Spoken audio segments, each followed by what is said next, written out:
Selamat pagi GKS Balikpapan. Senang berjumpa kembali di ibadah online hari ini. Kami mengucapkan selamat datang bagi yang baru pertama kali bergabung di ibadah online GKS. Kami mengundang Anda untuk dapat mengikuti corporate prayer yang akan diadakan setiap hari Senin jam 8 malam di via link Zoom kita. Bagi Anda yang ingin mengetahui lebih lanjut program yang ada di GKS Balikpapan, Anda dapat mengakses website kami di gksbalikpapan.org.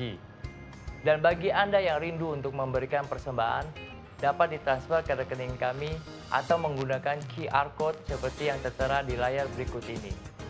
Mari sama-sama siapkan diri kita untuk memuji dan menyembah Tuhan. Kami datang Tuhan untuk menyembah-Mu Bapa. Kami rindu hadirat-Mu di tempat ini Tuhan. Urapi setiap kami Tuhan. Kami menyembah Engkau. Kami meninggikan nama-Mu Tuhan. Kasih Tuhan.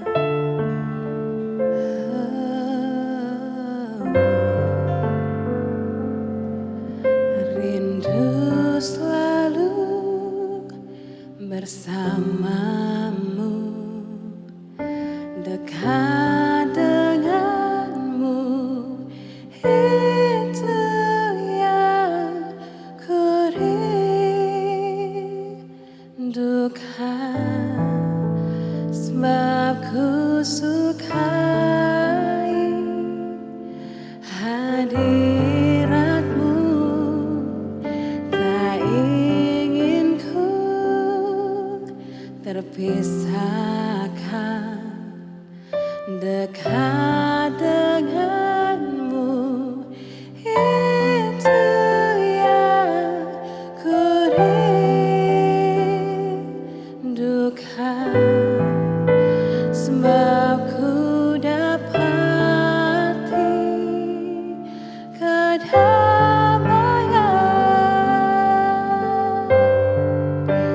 ku nikmati keindahan dan keagungan-Mu, oh Tuhan. Ku nikmati kemuliaan-Mu, menyembah-Mu dengan segenap hatiku. Oh, kami rindu Tuhan. Mari kita naikkan pujian ini dari awal.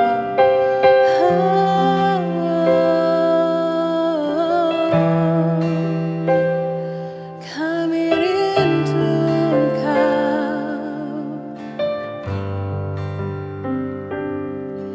rindu selalu bersamamu, tinggal di dalam kediaman-Mu, oh Tuhan, sebab ku sukai hadirat-Mu, tak ingin ku terpisahkan,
hadirat-Mu Bapa di tempat ini.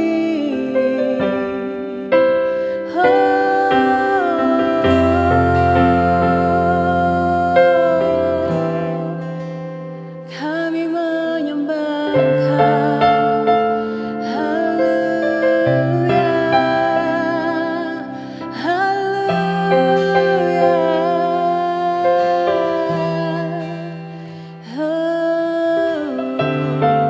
Kami menikmati anugerah-Mu Tuhan. Kami menikmati hadirat-Mu Tuhan. Hiarabase, hiarabaso. Hallelujah, Jesus.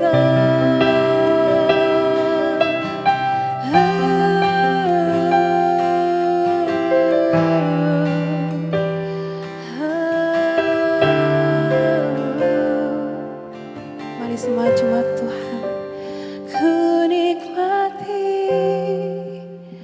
keindahan dan keagungan-Mu, oh Tuhan. Ku nikmati kemuliaan-Mu, menyembah-Mu dengan segenap. Ku nikmati keindahan dan keagungan-Mu, oh Tuhan. Ku nikmati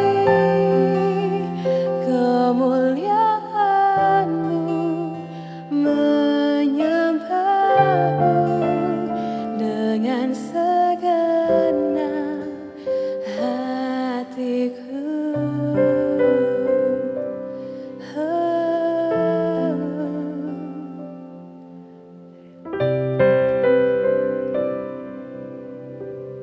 Terima kasih Tuhan. Haleluya. Kami menikmati hadirat-Mu Tuhan. Kami percaya akan Engkau Tuhan. Kami percaya tidak ada yang mustahil Tuhan, karena Engkau yang bekerja dalam kehidupan kami Bapa. Kami mau lebih lagi menyembah Engkau Tuhan. Kami lebih lagi menyatakan iman kami Bapa. Haleluya.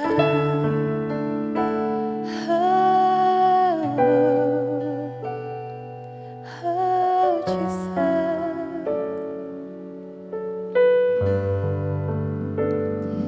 Kini aku percaya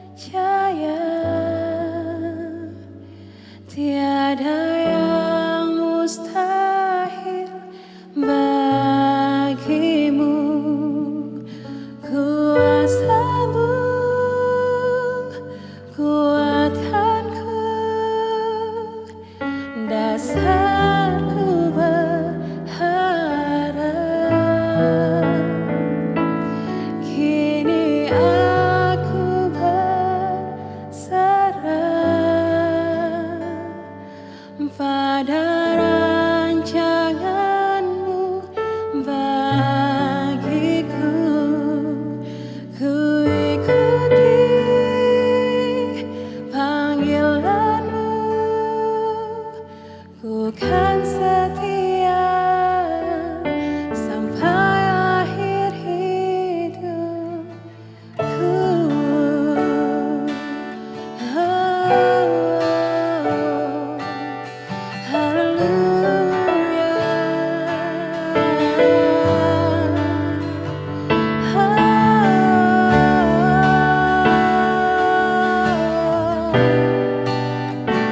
Terima kasih Tuhan.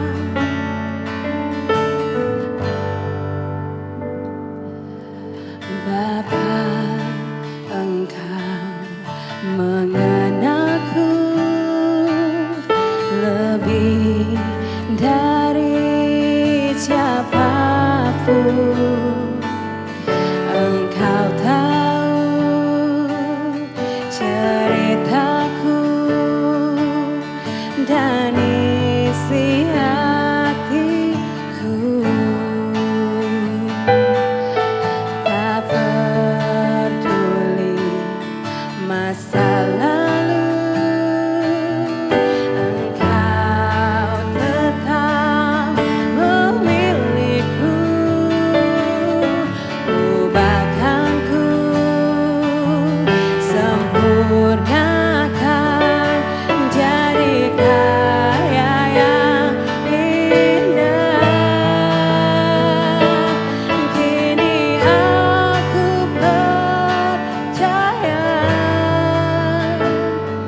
tiada yang mustahil bagimu. Kuasamu, kuatkanku,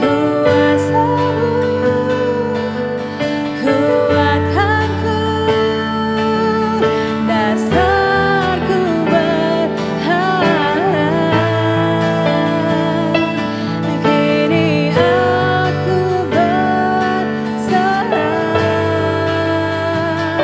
aku berserah pada rancanganmu bagiku. Ku ikuti panggilanmu, ku kan setia sampai akhir hidupku.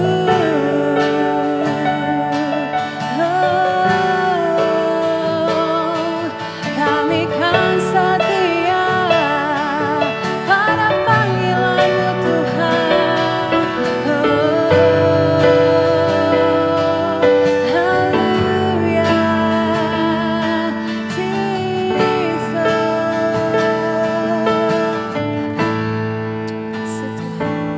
Kini aku percaya tiada yang mustahil bagimu. Kuasamu, kuatkanku, dasarku berharap. Kini aku berserah pada rancanganmu bagiku. Ku ikuti panggilanmu, ku kan setia sampai akhir hidup. Kini aku percaya tiada yang mustahil Tuhan, tiada yang mustahil bagimu. Kuasamu, kuatkanku, dasarku berharap.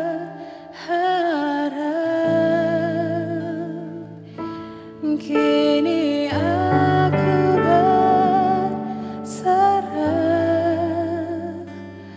pada rancanganmu bagiku.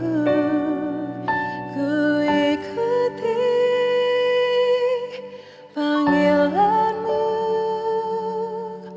ku kan setia sampai akhir hidupku.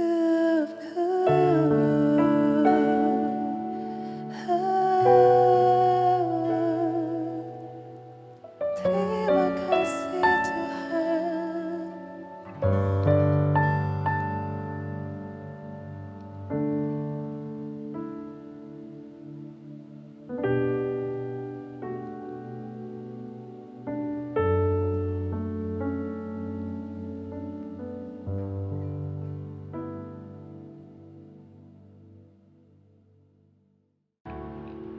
Terima kasih untuk Praise dan Worship Team yang telah melayani kita. Sebentar lagi kita akan mendengarkan firman Tuhan yang akan disampaikan oleh Care Group Head Veronica. Mari kita menyiapkan hati dan pikiran kita untuk menerima kebenaran firman Tuhan. Dan jangan lupa menyiapkan buku, catatan, maupun gadget Anda untuk mencatat firman Tuhan. Halo semuanya, apa kabar? Senang berjumpa kembali di ibadah online pada pagi hari ini. Saya berdoa kita semua dalam keadaan sehat. Dan walaupun kita mendengar berita bahwa kasus COVID terus meningkat, tapi saya percaya apapun yang terjadi, Tuhan Yesus selalu menyertai kita. Saat ini kita memang hanya dapat berjumpa secara online, tapi jangan biarkan kondisi ini membuat kita menjadi kering dan lemah. Saya tahu kita pasti merasa rindu untuk bertemu muka, untuk bercanda bersama, ataupun kita ingin beraktivitas lebih bebas. Tapi saya yakin dan percaya waktunya akan tiba, kita dapat bersama-sama berkumpul kembali. Pagi hari ini saya juga ingin mengucapkan Happy Chinese New Year bagi yang merayakan. Minggu ini terasa berbeda karena kita merayakan Chinese New Year dan juga Valentine. Banyak orang muda yang sedang berpacaran saat ini merayakan Valentine dan juga keluarga-keluarga juga merayakan Valentine. Secara pribadi saya merasa ini tidak ada salahnya. Karena Tuhan Yesus sendiri mengajarkan bahwa Dia adalah kasih dan kita diajarkan juga untuk saling mengasihi.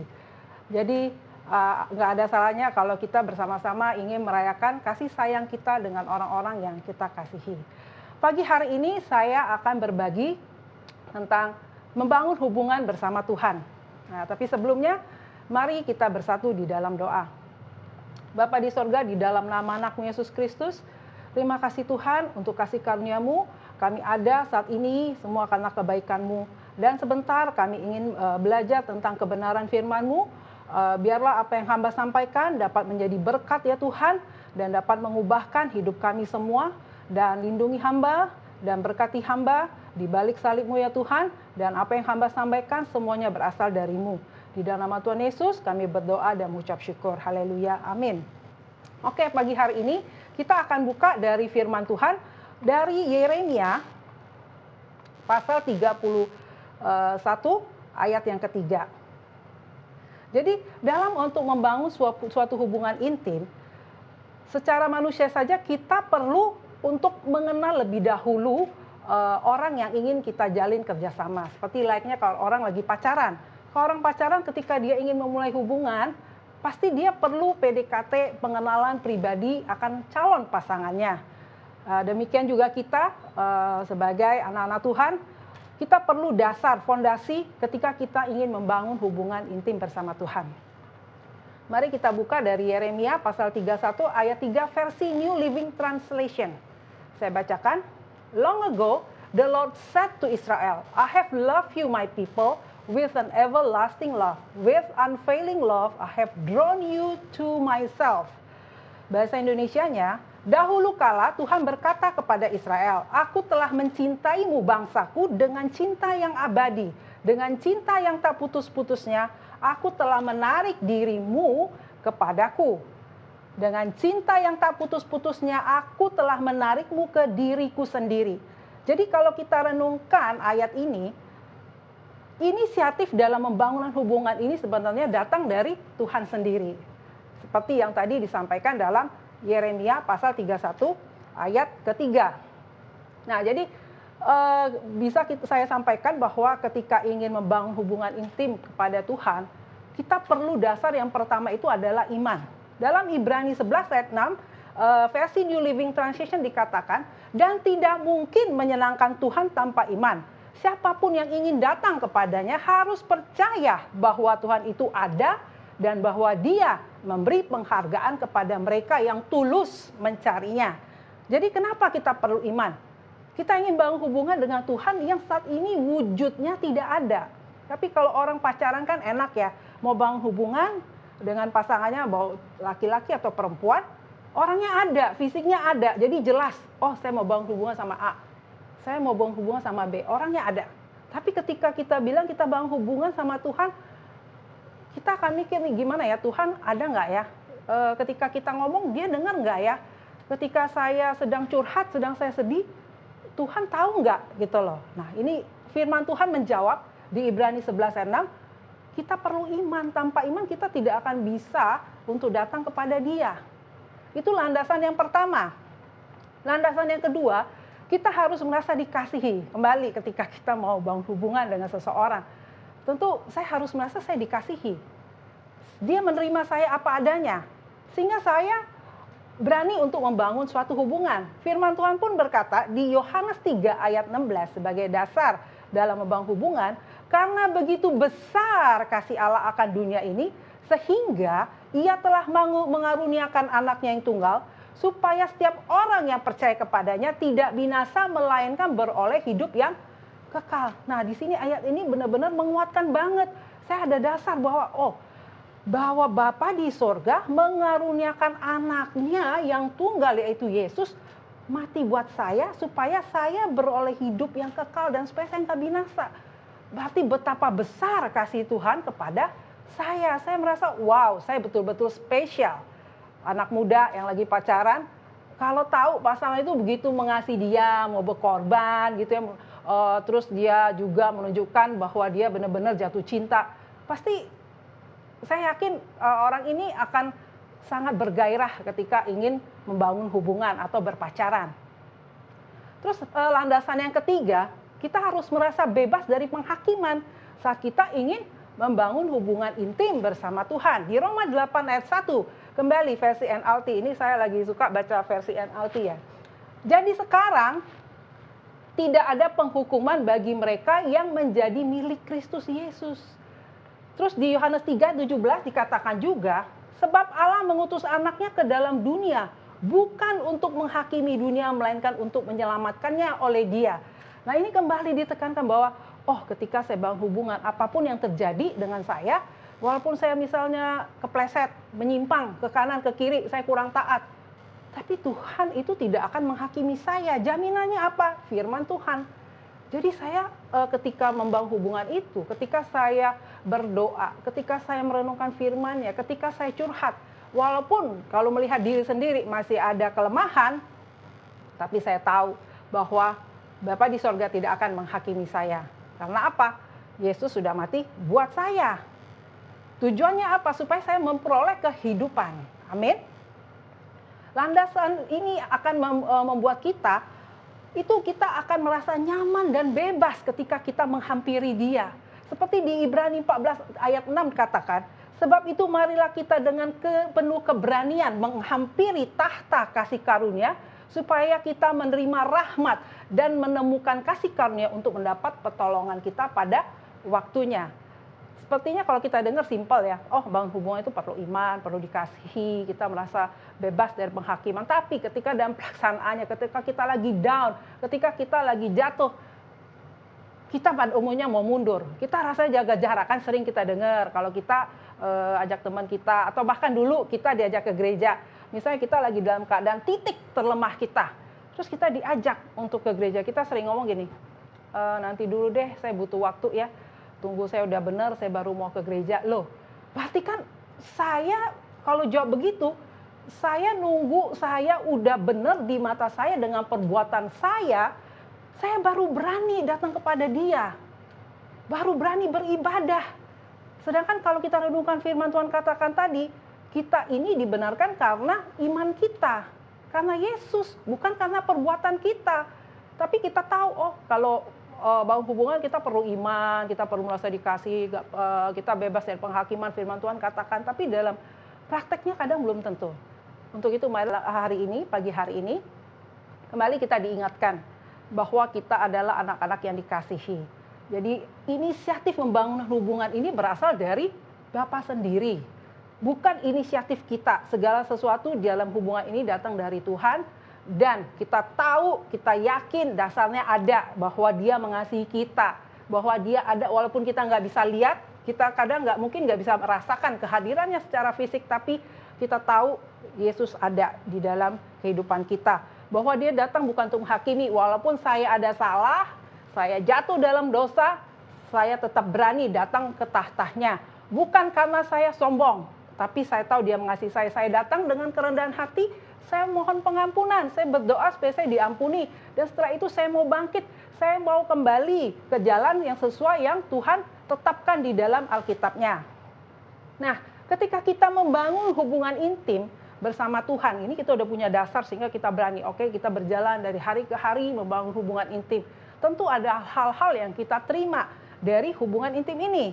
Yang pertama, dengan membangun hubungan intim, kita mempunyai pengharapan di dalam Dia. Di Amsal pasal 23 ayat 18 dikatakan, karena masa depan sungguh ada dan harapanmu tidak akan hilang. Mazmur 62 ayat 6 juga dikatakan, hanya pada Allah saja kiranya aku tenang. Hanya pada Allah saja kiranya aku tenang, sebab daripadanya lah harapanku. Jadi kalau kita punya hubungan intim, apapun yang terjadi saat ini, kita tahu di tengah lagi pandemi COVID, ekonomi yang tidak menentu, kadang juga kita mendengar berita-berita buruk, tapi kita tahu bahwa dari hubungan intim kita bersama Tuhan, pengharapan itu selalu ada di dalam Dia. Dan Dia tidak akan pernah mengecewakan. Masa depan kita ada di tangan Dia. Masa depan kita tidak tergantung dari kondisi dunia saat ini. Memang kadang kita lihat, oh iya loh, saya terkena imbasnya loh dengan kondisi saat ini. Tapi apakah kita mau ikut dengan sistem dunia ini? Atau kalau kita mau percayai apa yang dikatakan firman Tuhan? Hal ini dapat terjadi dari hasil hubungan intim kita bersama Tuhan. Ada suatu keyakinan akan kebenaran firman-Nya. Ada pengalaman kita berjalan bersama Dia. Sehingga kita merasa yakin, yes, benar di dalam Tuhan pengharapanku ada. Kadang bimbang itu ada. Kembali lagi ketika bimbang, kita cari Dia. Kita bangun hubungan, kita berseru, nggak usah malu. Kita untuk ngaku, wah Tuhan, aku masih suka khawatir nih. Aku bingung nih dengan kondisi saat ini. Oh gimana ya dengan perekonomian akan datang. Kalau dengar ramalan, aduh beritanya jelek semua. Kita bisa curhat, kita sampaikan. Di saat itulah dari hati kita akan ada penghiburan dari Roh Kudus. Akan keluar firman Tuhan yang selama ini sudah kita renungkan. Hal kedua yang kita bisa dapat ketika kita mempunyai hubungan intim bersama Tuhan. Yang kedua adalah kekuatan. Dari Mazmur 91 ayat 3-7 saya bacakan. Sungguh dialah yang akan melepaskan engkau dari jerat penangkap burung, dari penyakit sampar yang busuk. Dengan kepaknya ia akan menudungi engkau. Di bawah sayapnya engkau akan berlindung. Kesetiaannya ialah perisai dan pagar tembok. Engkau tak usah takut terhadap kedahsyatan malam, terhadap panah yang terbang di waktu siang, terhadap penyakit sampar yang berjalan di dalam gelap, terhadap penyakit menular yang mengamuk di waktu petang. Walau 1000 orang rebah di sisimu dan 10.000 di sebelah kananmu, tetapi itu tidak akan menimpamu. Jujur, saya pernah sharingkan juga hal ini. Ayat Mazmur dari 91 ini begitu powerful, terutama ketika kita masuk masa pandemi. Saya juga bingung lah, sempat rasanya, ya sempat masuk dalam masa yang namanya panik. Apalagi yang namanya malam. Dan firman ini benar-benar dahsyat banget. Dia tahu, Tuhan tuh tahu kelemahan manusia. Kalau malam kita mikirin hal-hal yang serem, hal-hal yang mengerikan, kita renungkan, kekhawatiran, kita pasti malam itu nggak bisa tidur. Benar-benar kita itu diteror malam-malam. Sehingga susah tidur, besok pagi bangunnya lemas. Itu yang membuat tambah kita punya imun turun.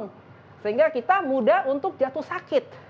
Nah ketika saya terus merasa bimbang ketika saya renungkan firman ini. Saya ulang hampir setiap hari saya mendengarkan firman Tuhan ini. Mazmur 91 ini diulang dan saya mendengarkan juga ada lagu yang diambil dari Mazmur 91. Iman saya tiba-tiba bangkit dan saya yakin pengharapan saya ada di dalam Tuhan.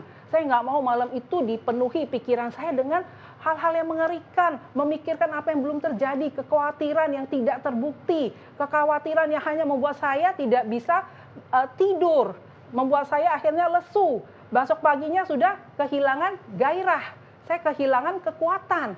Nah ketika saya mendapatkan rema ini, itu butuh, terus terang tidak langsung ya, saya dengar langsung 1 kali 2 kali, itu nggak langsung. Tapi saya butuh hampir 1 minggu 2 minggu. Tapi setelah itu iman saya bangkit, yes aku percaya Tuhan pertolonganmu. Sehingga dapat melakukan aktivitas kembali dengan normal. Inilah powerfulnya firman Tuhan itu.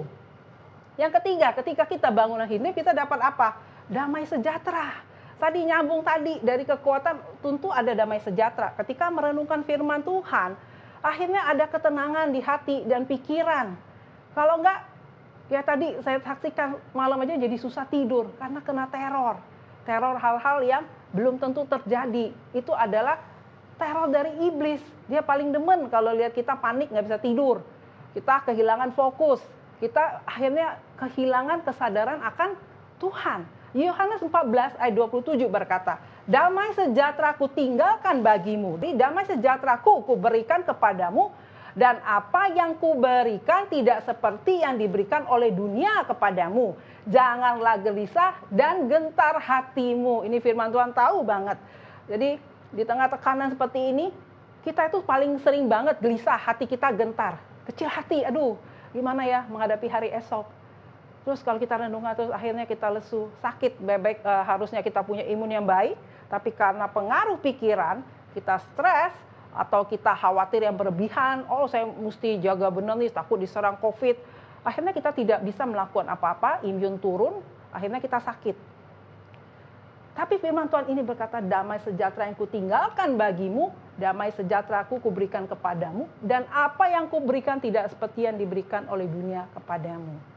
Nah, firman Tuhan ini sungguh menguatkan kita, dan ketika kita dapat serangan kepanikan, kegelisahan, ketika kita khawatir, kita gentar dalam tekanan, titik terendah hidup kita, kita renungkan bahwa Tuhan sudah memberikan damai sejahtera dalam hidup kita. Hal ini hanya kita dapatkan ketika kita punya hubungan intim. Kita mau menghabiskan waktu bersama Dia. Kita merenungkan firman-Nya. Hal yang keempat, berbuah. Ketika kita mempunyai hubungan intim, hidup kita akan berbuah. Di Yohanes 15 ayat 4 dan 5 dikatakan, tinggallah di dalam aku dan aku di dalam kamu. Sama seperti ranting tidak dapat berbuah dari dirinya sendiri. Kalau ia tidak tinggal pada pokok anggur, demikian juga kamu tidak berbuah. Jikalau kamu tidak tinggal di dalam aku, jikalau kamu tidak tinggal di dalam aku. Akulah pokok anggur dan kamulah ranting-rantingnya. Barang siapa tinggal di dalam aku dan aku di dalam dia, ia berbuah banyak, sebab di luar aku kamu tidak dapat berbuat apa-apa. Dengan kita membangun hubungan intim, dari kehidupan kita akan menghasilkan buah yang bisa dilihat orang. Orang dapat menikmati buah dari kehidupan kita. Ketika orang dekat, orang tuh semangat dekat kita. Mereka bergairah, oh ada sesuatu yang berbeda dengan orang ini. Dia mempunyai hikmat, kata-katanya bijak. Di tengah goncangan, tekanan, dia tetap semangat, tetap excited menghadapi hidup ini. Oke, mungkin di malam kita ada pergumulan, tapi ketika kita renungan firman, besok paginya kita udah segar. Orang melihat ada damai sejahtera dalam hidup kita, ada sukacita.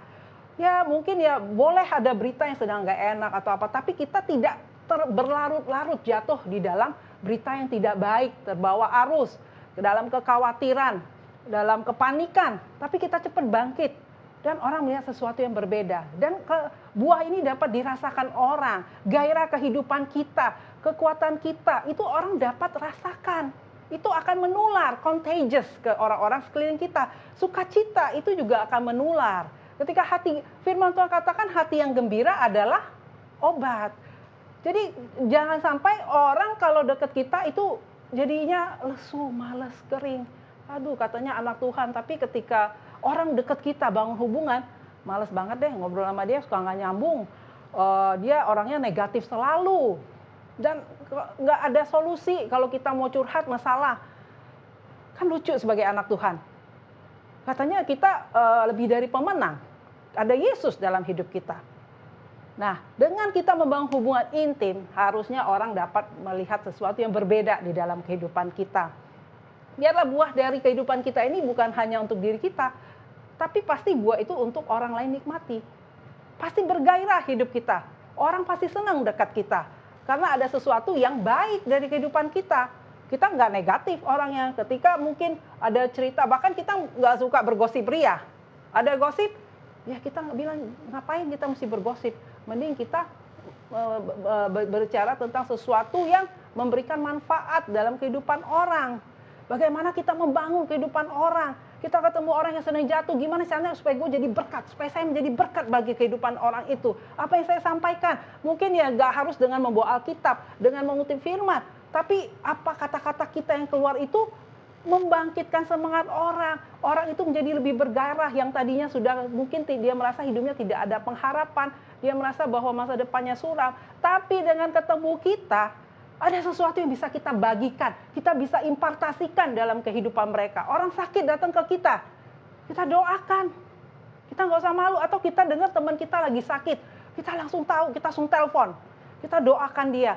Minta damai sejahtera, kita lepaskan damai sejahtera dalam kehidupan orang itu. Sehingga mungkin dia sedang dalam tertekan, gelisah karena penyakit yang dideritanya, dia dapat merasakan damai sejahtera. Yang nggak bisa tidur karena gelisah, menjadi bisa tidur. Yang sakit karena doa kita, dia merasa sudah mendapatkan kesembuhan. Inilah manfaat-manfaat yang bisa kita dapat ketika kita mempunyai hubungan intim bersama Tuhan. Jadi kesimpulannya pada pagi hari ini, saya ambil dari Amos 5 ayat 4 dikatakan, sebab beginilah firman Tuhan kepada kaum Israel, carilah aku maka kamu akan hidup. Jadi dengan kita membangun hubungan intim, ada suatu kehidupan yang mengalir dalam kehidupan kita, yaitu kehidupan dari Kristus sendiri. Kita tidak akan mudah kering, kita tidak akan mudah lesu, kita akan berbual-bual hidup ini. Apapun kondisi kita, ada sesuatu yang mengalir terus dari kehidupan karena kita mempunyai sumber. Kalau kita tidak punya sumber, maka akan mudah habis. Kita akan mudah kering. Seperti ada quote saya ambil dari Joyce Meyer. Joyce Meyer berkata begini, spending time with God is the key to our strength and success in all areas of life.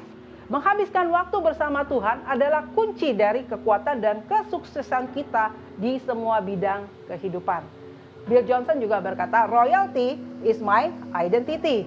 Servanthood is my assignment. Intimacy with God is my life source. Jadi bahasa Indonesianya, kerajaan adalah identitas saya. Pelayanan adalah tugas saya. Keintiman dengan Tuhan adalah sumber hidup saya. Jadi apa yang saya bagikan pada pagi hari ini, semoga dapat menjadi berkat. Mungkin ada yang sedang merasa ragu saat ini, bimbang di persimpangan jalan. Apakah benar Tuhan itu bisa menerima kita apa adanya? Apakah Tuhan masih mau mendengarkan doa saya? Walaupun saya saat ini sedang berada dalam keterpurukan, saya sedang jatuh. Jawabannya iya. Dia datang untuk menerima kita apa adanya, untuk menyelamatkan kita, bukan untuk menghakimi. Jadi kita jangan ragu datang kepada Dia. Datang dan hampiri Dia. Karena Yesus sudah mati buat kita. Karena kasih-Nya begitu besar dalam hidup kita. Ketika kita mau datang dan berseru, kehidupan itu akan mengalir. Ada kekuatan ilahi yang akan memberikan kekuatan di dalam hidup kita. Jangan kita mundur dalam kondisi ini. Di tengah pandemi ini, kita nggak mau kalah akan kondisi seperti ini. Tapi biarlah kita semakin bertekun di dalam Dia, kita bangun hubungan, kita cari wajahnya, kita mau kenal Dia lebih, kita mau cari tahu akan kebenaran firman-Nya, kita gali terus, biarlah itu akan menjadi kekuatan sumber kehidupan kita untuk pada pagi hari ini. Terima kasih untuk kesempatan yang sudah diberikan, dan mari kita bersatu di dalam doa. Bapa di sorga, di dalam nama anak-Mu, kami bersyukur untuk berkat-Mu, untuk pesan yang Kau sampaikan pada pagi hari ini. Dan biarlah apa yang sudah Kau sampaikan melalui hamba-Mu pada pagi hari ini dapat menguatkan kami semua ya Tuhan. Dan biarlah kami mau membangun hubungan intim bersama-Mu, karena kami tahu kami tidak dapat hidup tanpa-Mu Tuhan. Dan kami yakin kami mempunyai fondasi di dalam membangun hubungan intim ini, karena kami tahu Engkau mengasihi kami, menerima kami apa adanya. Kau tidak menghakimi kami. Dan juga kami tahu dari membangun hubungan intim itu, kami akan menerima kekuatan yang berasal dari-Mu, damai sejahtera ya Tuhan. Dan juga ya Tuhan, kami berdoa pada saat ini bagi anak-anak-Mu mungkin yang sedang mengalami tekanan ya Tuhan, mungkin dalam pergumulan, kami berdoa satu hati di dalam nama Tuhan Yesus, biar kami melepaskan damai sejahtera, sukacita itu melingkupi hati dan pikiran mereka. Mungkin dari beberapa mereka ada yang tidak bisa tidur karena kegelisahan yang sedang dialami ya Tuhan, kekhawatiran yang berlebihan. Biarlah pada pagi hari ini kami berdoa di dalam nama Tuhan Yesus, segala panah-panah iblis itu tidak dapat menghantuinya ya Tuhan. Biar damai sejahtera itu yang menguasai hati dan pikirannya, sehingga dapat beristirahat dengan tenang ya Tuhan. Dan juga kami berdoa bagi yang saat ini mungkin merasa kering dan lesu ya Tuhan, yang sudah mundur dari darimu ya Tuhan. Kami juga berdoa melepaskan berkat. Biarlah kembali mereka ya Tuhan mengalami kasih-Mu yang tanpa syarat itu, sehingga rohnya kembali menyala-nyala di dalam-Mu ya Tuhan, dan kembali bergairah di dalam-Mu. Terima kasih Bapa untuk pagi hari ini. Kami telah berdoa dan mengucap syukur. Haleluya, amin. Kita sudah mendengarkan pesan pada pagi hari ini. Terima kasih. Happy Sunday. God bless you. Terima kasih Care Group Head Ibu Veronica untuk firman Tuhan yang sangat memberkati. Sebelum kita mengakhiri ibadah online hari ini, saya mengingatkan kepada Anda untuk subscribe channel YouTube GKS Balikpapan. Pencet tanda lonceng untuk notifikasi, like and share agar berkat Tuhan yang kita dapat hari ini bisa menjadi berkat juga buat orang lain. Stay safe, stay healthy, dan taati protokol kesehatan yang diberlakukan. Happy Sunday, Tuhan Yesus memberkati.